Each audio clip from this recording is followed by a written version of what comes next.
오늘 말씀의 제목을 한번 살펴보시기 바랍니다. 겨울이 오기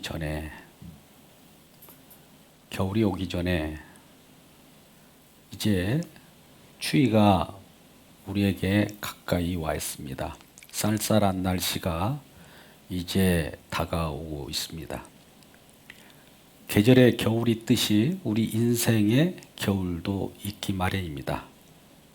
우리가 태어날 때는 즐거움으로 태어나고 생일을 축하하는 그런 여러 해피 버스데이 투유라고 하는 그러한 축복 속에서 인생을 살아가지만 이러한 인생을 살다가 가면서 그 끝을 향하여 가게 되는데 우리는 그 끝을 우리 주님께서 어디로 향하게 하느냐? 하나님의 본향을 향하게 하십니다. 그래서 우리의 인생의 종착역이라고 하는데 그 종착역에서 무엇인가 갈림길이 있어요. 이 인생을 우리가 하나님의 인도 속에 살았는가 그 결과에 따라서 좌와 우로 갈리는 그 길이 종착역입니다.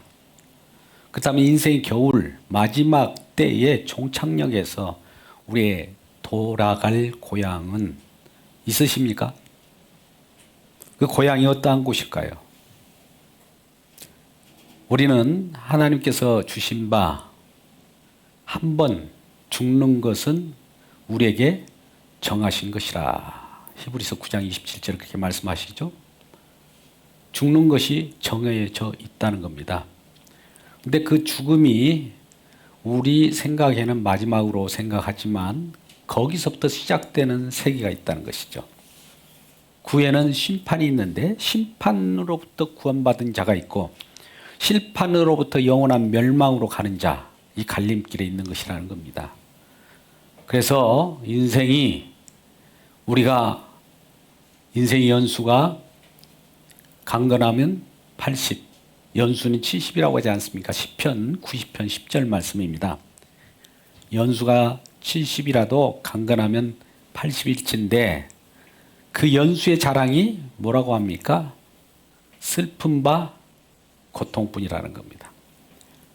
연수를 아무리 자랑하고 내가 길게 살고 복을 받는다 할지라도 그 자랑은 끝은 슬픔이라는 것입니다. 그러면 슬픔 속에서 우리가 슬픔을 안고 영원히 그 길을 가는 것보다도 우리 주님께서 새로운 더 좋은 세계로의 전향을 펴주기 위하여 잠시 오는 인생 가운데 나그네로 살아가게 하고 궁극적인 본향을 향하여 가는 인생 속에서 우리 주님께서 우리를 향한 준비해 놓은 예배된 축복 속에 우리를 들어가게 하시는 것이죠. 그 길에 서서 마지막 사도 바울도 땅에 태어나서 하나님을 섬기며 또 하나님을 섬긴다고 하는 그것 때문에 예수 믿는 자를 핍박했고 예수를 믿는 것과 하나님 믿는 것 사이에 갈등하다가 결국은 예수를 믿고 이전에 믿었던 그 하나님을 믿는 그 믿음이 뭔가 나로부터 출발했던 믿음이었던 것을 생각하고 그것을 다시 한번 주님 앞에 내려놓고 날마다 나는 죽노라라는 고백 속에서 예수 그리스도의 인도함을 받고 살았던 겁니다. 하나님을 믿는 자들, 예수 믿는 자들, 우리는 이거에 구별을 하기가 쉽지 않지만 예수 안에서 보면 많은 사람들은 보편적인 종교를 다가가고 있어요. 그래서 허탄한 이야기를 좋아하고 왜 허탄한 이야기가 뭡니까? 그들도 하나님을 얘기하거든요. 그 속에서 나의 유익을 구하는 그런 하나님, 나를 위한 하나님. 근데 저와 여러분은 예수 그리스도 안에서 우리 주님께 포섭된 하나님과 엮어진 하나님과 묶어진 언약 관계 속에 살아간 자들은 우리 주님을 위한 우리들로 예수 그리스도를 머리로 해서 그 안에 접붙임 바 되는 지체로서의 교회로서 존재하게 되는 것이지요. 이 차이를 우리가 알게 될 때 예수 그리스도를 믿는 믿음을 사도 바울은 마지막 때까지 전하게 되었고 환난과 공포 속에서도 그러한 복음을 증거할 때 마지막 달려가는 길에 나의 달려가기를 다 싸우고 나서 나에게 면류관이 주어질 것인데 그의 의의 면류관이라는 겁니다. 오늘 본문 4장 7절 이하의 말씀입니다. 이제 때가 다 됐으므로 나의 전제가 부어지고 나의 때가 마지막이 다 이르렀다라고 4장 6절에 말씀하시면서 이제 전제와 같이 부어진다. 전제와 같이 부어진다는 건 뭡니까? 예, 우리의 재물에 마지막 포도주를 부어서 그걸 번제로 태워지면 완전 죄가 되어서 사라지게 되는 거예요. 그러니까 포도주처럼 부어지는 내 자신이 마지막 우리 주님이 죽으신 것처럼 포도주처럼 피로 내 자신이 드려질 때 나의 생명은 오직 주로부터 왔다는 것을 표현하고 주께로 돌아가는 그러한 일들을 다 마치고 그 복음을 증거하는 일에 때를 얻든지 못 얻든지 전파하는 그 복음의 씨앗을 다 뿌리고 디모데에게 마지막에 이러한 내용들을 가지고 계속 이어가 주기를 원하는 사도의 요침입니다. 우리 누구나 이 땅에 옵니다. 먼저 와서 먼저 갈 뿐이에요. 그러나 그 이어져 가는 주님을 믿는 믿음은 계속 이어져야 돼요. 그래서 우리가 미래 세대도 이러한 복음이 계속 증거되고 또 앞으로 새로 생성될 그러한 주의 백성들이 많이 나타나서 땅끝까지 증인이 되게 할 것입니다. 그래서 우리는 이렇게 부름을 받은 일꾼으로서 이제 사도 바울처럼 전제와 같이 부어짐을 받고 끝이 끝난다 할지라도 또다시 마지막을 이어져 나가는 그러한 인생의 겨울을 기다린지도 모릅니다. 그 끝이 우리는 끝이 아니라 시작에 불과합니다. 영원 속에 접합점이 되어 있는 그 곳에서 디모데를 향하여 너는 속히 와서 나를 좀 만나다오 라고 하는 외침이 9절에 말을 하고 있습니다. 너는 속히 내게로 오라. 좀 다급한 심정이죠. 이제 우리가 유언을 하려고 하면 임종시에 누군가를 빨리 부르지 않습니까? 마찬가지예요. 그러면서 21절에도 동일하게 말합니다. 너는 겨울 전에 오라. 아주 이제 추위가 다가오고 인생이 이제 다 끝나버리면 내가 사라지고 나서 와면 아무 쓸모 없고 그러니 먼저 나의 유언과 같은 말, 물론 그동안에 디모데는 사도 바울의 아들로서 복음으로서 내가 너를 낳았다 이렇게 합니다. 우리는 혈통적으로 자녀를 낳잖아요. 혈통적으로 자녀를 낳죠. 얼마나 이쁩니까 자녀들이. 근데 다시 믿음으로 낳는 그 역할을 부모에게 주어진 거예요. 이거 실패하면 다 실패입니다. 우리 그래서 혈통적인 부모가 아니요 믿음의 부모가 진정한 부모예요.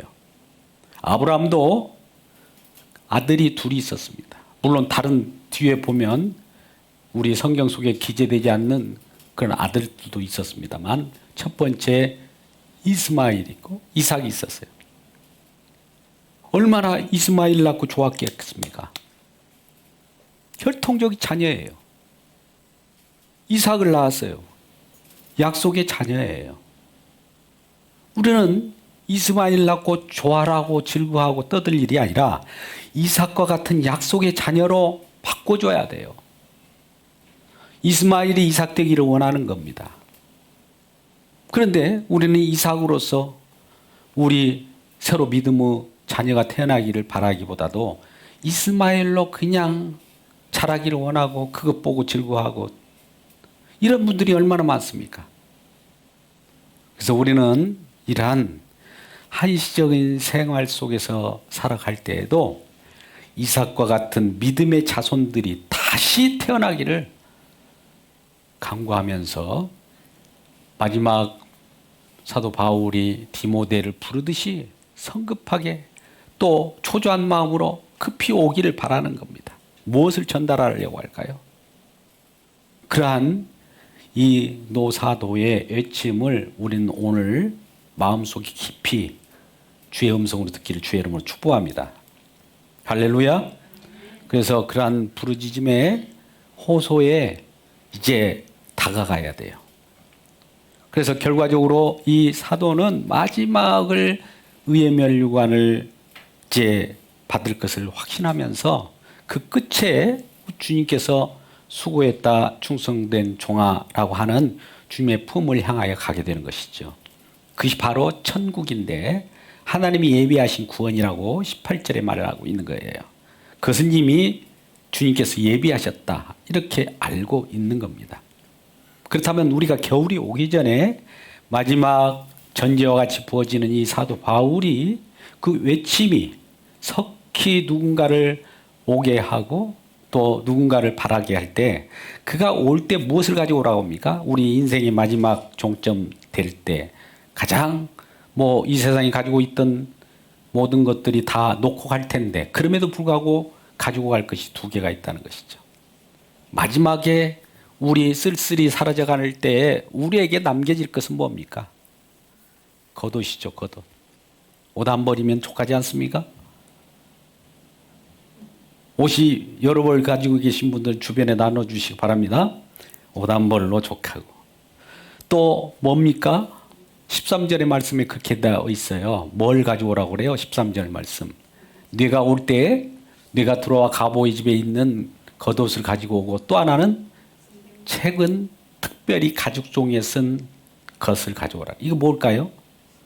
예, 성경. 오늘날은 성경책이 너무나 잘 나오니까 이 성경책이 좋은 줄도 모르고 소중한 줄도 몰라요. 그때는 가죽 종이에 썼어요. 가죽 종이에 일일이 필사를 했단 말이죠. 그것을 가져오라는 거예요. 마지막 그래도 죽을 때도 말씀, 살 때도 말씀이라는 거예요. 그러니까 겉옷을 입고 말씀을 보면서 겉옷은 우리가 때에 따라서는 이 기도할 때도 들러 쓰고 기도할 수 있는 그런 따뜻함을 가져올 수 있는 거예요. 겨울이 다가오면 다가올수록 우리는 외투, 겉옷을 입게 되는데 그 속에서 기도하려고 하는 줄도 모릅니다. 지금 사도 바울은 어디에 있습니까? 예, 감옥이라고 하는 곳에 가텐 연금이라고 해도 좋아요. 그러한 추위 속에서 쓸쓸히 다 떠납니다. 이 인생 말년이 우리에게 주어질 때 우리는 많은 사람들, 좋은 선한 일을 했기 때문에 많은 사람이 올 것으로 생각하지만 그렇지 않습니다. 물론 어떤 정승의 개가 죽으면 많은 사람이 올 줄은 모르지만 정승이 죽으면 사람들이 오지 않는다고 그래요. 마찬가지예요. 사도 바울이 전제와 같이 부름받고 이제 끝나는 시점에 말년에 과연 누가 찾아줄 수 있을까요? 누가 찾아줄 수 있을까요? 이 표현을 11절에 이와 같이 말씀합니다. 11절 말씀 보세요. 사도 바울의 애절한 말씀. 누가만 나와 함께 있느니라. 누가만 나와 함께 있고 다 떠났다는 거예요. 너도 떠나고 저도 떠나고 가까이 있던 가족들도 떠나고 심지어 같이 동역을 했던 사람들도 떠나고 떠났을 뿐만 아니라 해롭게 하고 떠난 사람이 있어요. 또 어떤 사람은 이 복음을 같이 전하길 때는 같이 기쁨으로 전했을 줄 모르지만 그 고난받는 사도 바울의 모습을 보고 아유 이 길을 가면 안 되겠다라고 하면서 도망한 자들도 있을 거예요. 대마를 한번 볼까요? 10절 말씀 봅니다. 이런 사람들도 있어요. 대마는 이 세상을 사랑하여 나를 버리고 세상 데달로니가로 도망갔다는 거예요. 세상을 사랑해버렸어요. 우리 믿음 가운데 있다가 세상이 더 좋아서 떠난 사람이 한둘이 아닐 거예요. 이 말씀을 드리면 떠났다고 하니까 그런 기분 나쁜 말 해주지 마세요. 이런 분들도 있어요. 떠난 건 떠난 거잖아요. 그러죠? 세상이 좋아서 떠난 거예요. 그래서 이 세상을 사랑하지 말라라고 요한 1서 2장 15절 16절 말씀을 볼까요? 그 세상에서 뭘 구하려고 갈까요? 그들은 뭔지 모르고 홀려서 허탄한 이야기, 속임수, 바른 교훈을 받지 못하고 그쪽으로 갔기 때문인 거예요. 어디로 갔을까요? 요한일서 2장 15절 말씀 한번. 요한일서 2장 15절 16절 말씀. 우리의 모든 본성이 그쪽으로 향하고 있어요. 우리 육신의 욕망이. 이 세상이나 세상이 속한 것을 사랑하지 말라 하는데, 누군지 세상을 사랑하면 아버지 사랑이 그 안에 있지 않다. 16절에 이런 세상에 있는 모든 것이 육신의 정욕과 안목의 정욕과 이생의 자랑이니 다 아버지로부터 온 것이 아니요 세상으로부터 왔다는. 세상은 뭐예요? 세상 신은 바로와 같은 세상 신에 의해서 유혹거리를 우리에게 준 거예요. 웬만한 사람 다 넘어집니다.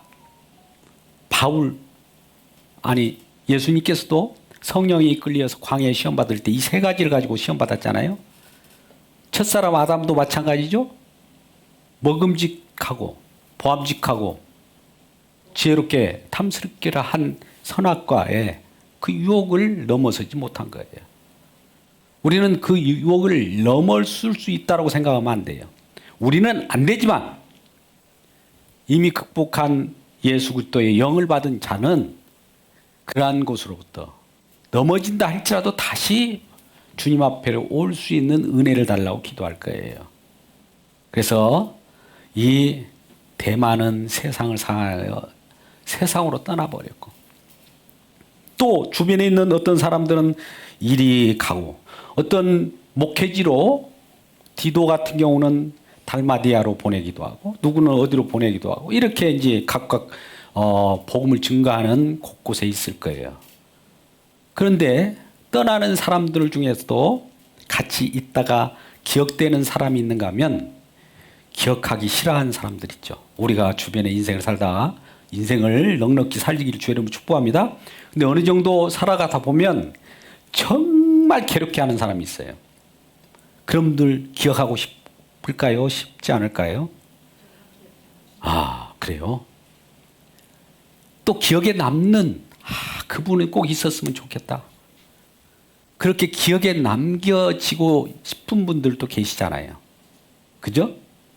기억에 남겨지고 싶은 사람들이 있어요. 사도 바울도 그랬어요. 누구일까요? 그 목회에 같이 협력해서 복음을 증거하며 같이 곁에서 협력했던 브리스가와 아울라 같은 19절의 말씀이 나옵니다. 오늘 19절 말씀 보면 이런 사람이 있어요. 브리스가와 아울라와 및 오네시모로의 집에 문하라라고 하는데, 이 브리스가와 아울라 이 생각하고 있는 거죠.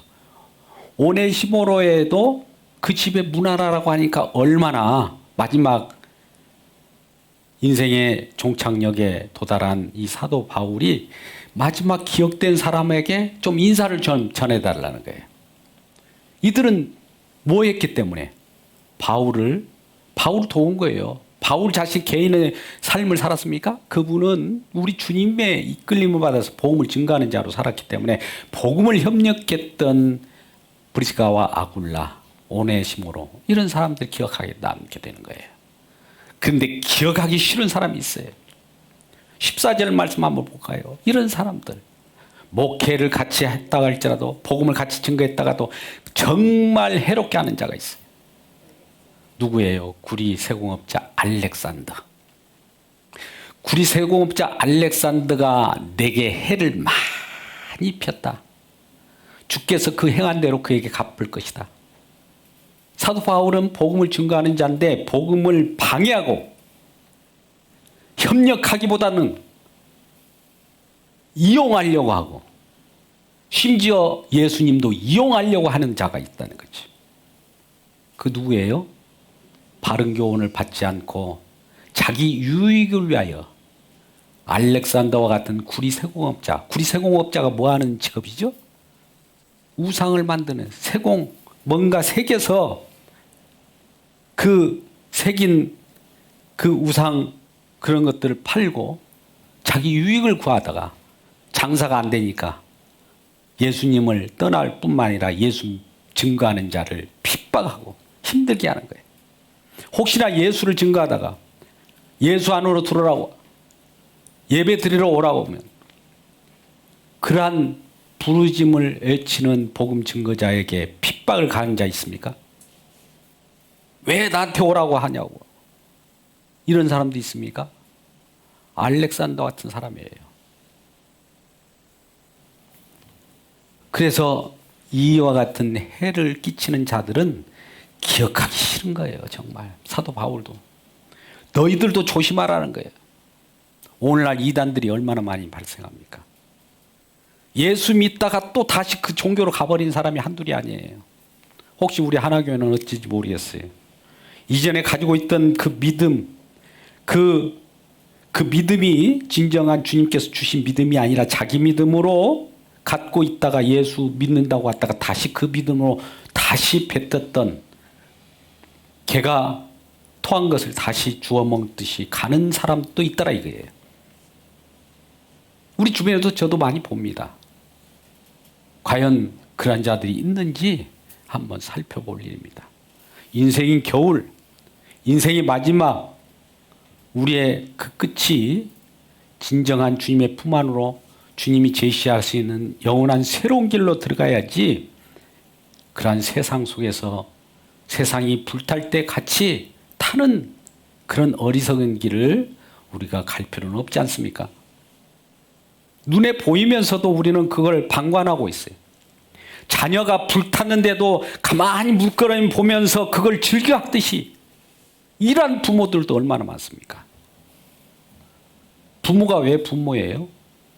바울은 지금 디모데에게 부모예요. 디모데를 낳았으니까. 자녀에게 마지막 강구하는 게, 너는 속히 와서 내가 그동안 전제와 같이 부조 때 마지막 선한 싸움을 싸우고 이제 의의 멸관을 쓰게 될 텐데, 이 믿음을 그대로, 이 내가 겪은 대로 너희도 그대로 환난 가운데 있을지라도 이것을 간직하라는 거예요. 그러면 그동안 신앙생활했던 사람들 많이 갈림길이 있을 거예요. 과연 그들을 세워주는 기도를 했고 그들을 세워주는 사랑을 전했는지, 아니면 사람을 상처 주는데 또 힘이 들게 하는데 재주가 있고, 그 많은 파당을 일으켰던 고린도 교회처럼 사리사욕을 돌아서 내 그 스승을 놓고 그로 모이기를 즐거워했는지, 이런 것들을 생각해 볼 필요가 있는 거예요. 그래서 마지막 때는 우리 사도도 마지막에 그 주변에는 많은 사람이 다 떠나서 정말 쓸쓸해요. 쓸쓸한 거예요. 아니, 바울 같으면 엄청난 교회를 세우고 수많은 사람들이 지금 막 우울거리고 그래야 되는데, 보면 열거되는 인원이 얼마나 많습니까? 거의 많지 않잖아요. 왜 그럴까요? 우리 주님 앞에 설 때는 그래요. 오늘날도 그래요. 어떤 순수한 복음을 전하면, 그런 복음을 전하면 사람들이 별로 없을 텐데요. 세상 사람들 많은 이렇게 하는 그런 건 어떻게 되는 거예요? 예, 주님께서 이렇게 말씀합니다. 내가 숨겨놓은 7,000명이 있다고. 엘리야처럼 나 혼자 예수 믿는 것처럼 느껴지지만 숨겨놓은 자들이 그럼에도 불구하고 있는 거예요. 눈에 보이는 것만이 전부가 아닙니다. 보이지 않는 곳에 숨겨놨다 이 말이에요. 우리는 보이는 것이 전부로 여기지 않습니까? 우리의 소망이 무엇입니까? 자, 우리는 고린도서 4장 18절 말씀 보면, 보이는 것은 잠깐이요, 보이지 않는 것은 영원함이라고 그러죠. 그래서 보이지 않는 것이 진정한 소망. 로마서 8장 24절 25절 말씀 보니까, 너희가 보이는 것이 소망이 아닐진대 누가 보이는 것을 바라리요, 이렇게 말하지 않습니까? 그래서 우리는 보이지 않는 세계를 보는 것처럼 믿음의 눈으로 보는 거예요. 약속이라는 게 보입니까? 우리 주님께서 약속의 말씀 우리에게 말씀을 주셨고 말씀으로 우리를 인도하는데, 그 약속의 말씀에 우리가 들어가면 약속이 우리를 이끄시기 때문에 그 약속의 나라는 주님께서 약속이 이루어졌다는 것을 알려주고, 또 그러한 믿음 우리에게 주셨기 때문에 그 나라를 보는 것이지 우리 육신의 눈으로 보는 것은 아닙니다. 그래서 진정 보이는 잠시 잠깐의 세계가 전부인 것처럼 느끼고, 또 보이지 않는 세계를 보지 못하면 그처럼 정말 어리석은 것은 없습니다. 오늘날 많은 젊은이들이 믿음을 떠납니다. 그러면 그러한 자들에게 지금 디모데를 속히 오라고 하는 것처럼 믿음의 자녀를 불러오야 돼요. 설령 혈통의 자녀라도 빨리 믿음 가운데 들어라 권면하는 부모들이 있습니까? 먼저 믿음을 가지고 계신 어르신들은 후배 미래 세대를 향하여 손을 내민 적이 있느냐 이 말이에요. 이런 부분도 우리가 생각해 봐야 됩니다. 사도 바울이 지금 마지막 때 일한 것 가지고 이 인생에 잠깐 스쳐 지나가니 그냥 지나가니 아까 우리 시편 90편 10절 말씀 날아간다고 그래요. 날아간다. 잠깐 연수가 강건하면 80인데 이것도 날아가 버린대요. 날아가 버린대요. 순식간 안개와 같은 거예요. 근데 이 안개와 같은 인생을 거기에 매진하고 그 때문에 싸우고 그것을 서로 움켜잡고 이 작은 세계는 큰 세계를 향하여 연습하는 곳이에요. 연습하는 곳. 연습하는 곳이 전부입니까? 오늘날 지금 월드컵을 내일 또 우리 가나하고 월드컵을 하는데 모든 사람들이 거기 관심을 기울일 거예요.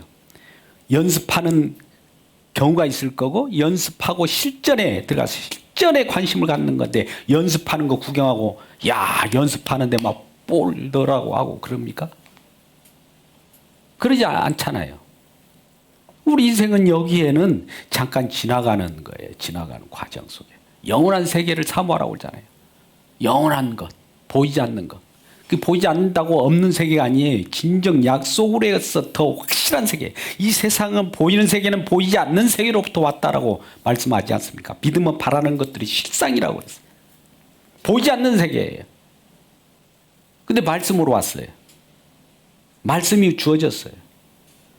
말씀이 육신되어 오신 그분이 직접 또 우리에게 나타나 봐서 우리 주님을 본 자, 하나님 본 자는 대부분 다 죽는데 우리 주님을 중보자로서 볼 수 있도록 또 나타나요. 친히 생명의 말씀처럼 말씀 육신돼서 우리들에게 만진바되고 본바가 되어서 오하셨단 말이죠. 이런 하나님, 낮아지심의 하나님을 이렇게 만날 때 그 속에서 우리는 꿈꾸는 것이 뭘까요? 겨울이 오기 전에 인생의 겨울이 이미 다가올 때 우린 이걸 준비해야 됩니다. 그 끝은 끝이 아니라 시작이라는 사실이에요. 그러면 그 전에 우리가 할 수 있는 일들은 바울처럼 복음을 증거하고 우리 자녀들이 새롭게 믿음으로 태어나는 일이 우리의 사명의 전부예요. 우리 주변에 믿음으로 태어난 사람들이 많아지기를 원하는 것이 우리의 사역, 사명, 하나님이 우리에게 주어진 미션이라 이거예요. 이곳에는 관심이 없다면 어디에 관심이 있을까요? 왜 사람들이 다른 데에 관심을 갖을까요? 오늘 3절 말씀 같은 경우 3, 4절 말씀 볼까요? 어느 쪽에 많은 사람들이 관심을 갖는가? 왜 그러한 스승을 쫓는지. 사람이 바른 교훈을 받지 아니하고 귀가 가리워서 자기 사욕을 따를 스승을 많이 두어. 사욕. 인간이 아까 세 가지 있잖아요. 육신의 종이 안목의 종이 이 세상은 자랑을 자꾸 부추기면 우린 좋아요. 기분이. 그런 쪽에는 모이라면 금방 모여요. 사람들이. 생명의 복음을 전한다고 하면 사람들이 안 모여요. 왜 그럴까요? 이 말세지 말이에요. 오늘 디모데후서 4장을 보고 있습니다만 4장을 보기 전에 3장을 한번 볼까요? 어떤 이 말세에 고통하는 때가 이르느니 하면서 3장 1절 이하에 어떤 일이 벌어지는가 한번 이 세상을 한번 보자고요. 오늘날 세계가 이와 같은 세계예요. 한번 볼까요? 미쁘다 이 말이 아니에요. 디모데후서 3장입니다. 디모데후서 3장 보면 마지막 때 고통한 때가 온다고 해서 이미 왔어요. 어떤 때인가 보죠. 디모데후서 3장 1절 이하의 말씀입니다. 이것을 알라 말세 고통한 때가 이르리니 어떤다고요? 이런 일이 벌어지고 있어요. 사람들이 자기를 사랑하며 돈을 사랑하며 돈 사랑하죠? 자랑하며 교만하며 비방하며 부모를 거역하죠. 감사하지도 않아요. 거룩하지도 않아요. 3절 말씀 한번 더 보죠. 무정하며 원통함을 풀지 않. 오늘 무정함을 풀지 않 한 사람이 서로 조금 상처를 입었다면 원수지가 않아요. 끝까지. 예수 그리스도를 모시면 예수님께서는 화목제물에 있어서 원수된 우리를 하나로 묶이는데 예수 앞으로 오지 않아요. 서로 남을 용서하지 못하고 미워할 것들랑 빨리 예수님 앞으로 오셔야 돼요. 예수님에는 그러한 화목제물 되어서 하나로 만드는데 전능하신 하나님이에요. 우리 주변에 어떤 미움의 사람들이 있습니까? 빨리 예배드리러 오세요. 세상을 사랑하여 세상 속으로 가는 자녀들이 있습니까? 빨리 예배 가운데로 초청하세요. 사람들이 사나워져요. 마지막 때는. 마음을 이해하지 못하고 오늘날 그렇게 마음을 달래주는 심리학이 많이 발달했어요. 온갖 오늘날 복지도 많이 발달했지만 이 심리가 요즘에는 굉장히 독보적으로 많은 사람이 그쪽에 몰린다고 그래요. 왜 그럴까요?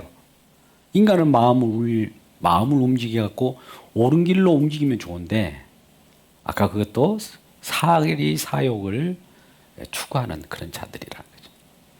혹시 모르겠어요. 이 말씀이 우리가 같이 이렇게 공감을 하면 좋을 텐데 공감한다 할지라도 이 예배가 끝나고 말씀이 끝나버리면 다시 제자리로 가버리지 않습니까? 계속 들을 수 있으니까 또 다음에 들으면 되지 하고 그 순간으로 끝나버리지 않습니까? 이게 타성이 젖어버려서 그래요. 우리 온갖 주님의 말씀이 살아 역사한다면 그 말씀이 계속 우리를 이끌고 가야지 순간적으로 잠깐 듣기만 하고 그 다음에 우리로부터 떠나버리는 말씀이라면 그분을 붙잡고 있는 말씀이 아니라는 거예요. 그래서 우리 바울이 마지막에 디모데 후서 4장에 이와 같이 끝을 맺으면서 인생의 겨울에 이제 다가왔을 때 준비해야 될 것이 뭐냐. 아까 같이 13절의 말씀처럼 먼저 따뜻한 내가 마지막으로 갈 때 기도하면서 둘러 입을 외투 하나. 두 번째는 말씀, 하나님 말씀을 마지막 처음도 말씀이요 끝도 말씀. 시작이 말씀으로 시작했으면 끝도 말씀으로 종결 지으려고 하는 말씀의 삶을 살고자 하는 거예요. 말씀이 시작됐으면 말씀이 이루어진 삶도 경험했을 거예요. 그래서 이러한 말씀이 증거되며 이 동절기가 가까이 오고 동장군이 올 때마다 우리는 김장을 다 하면은 다 모든 다 옛날에는 김장만 다 했어도 다 준비가 된 걸로 보여지지만 이제 새 솥을 움터들 그 속으로 우리가 하나님 이하에 죽으면 많은 생명을 거두듯이 이제 그 심겨지는 그 속에 우리가 잉태되는 그 죽음 속에 있으면서도 그 속에서 다시 부활로 나타날 걸 생각하면서 이 마지막 겨울 이제 올 2022년도 마지막입니다. 처음이 좋았다면 마지막도 좋으면 좋아요. 마지막이 잘 마무리되고 또 새롭게 준비가 되면 이제 2023년은 새해로 우리 주님께서 허락하신 큰 예비된 축복이 우리를 통해서 우리 미래 세대에 또 우리 주변에 앞으로 예수 그리스도를 믿을 사람들에게 좋은 혜택이 그들에게 주어질 것입니다. 이러한 마지막 겨울을 준비하는 겨울 전에 우리가 기도하면서 우리 주님 앞에 바라봐야 할 내용들입니다. 이러한 내용들로 우리 모두가 가득 차기를 주의 이름으로 축복합니다. 기도하겠습니다.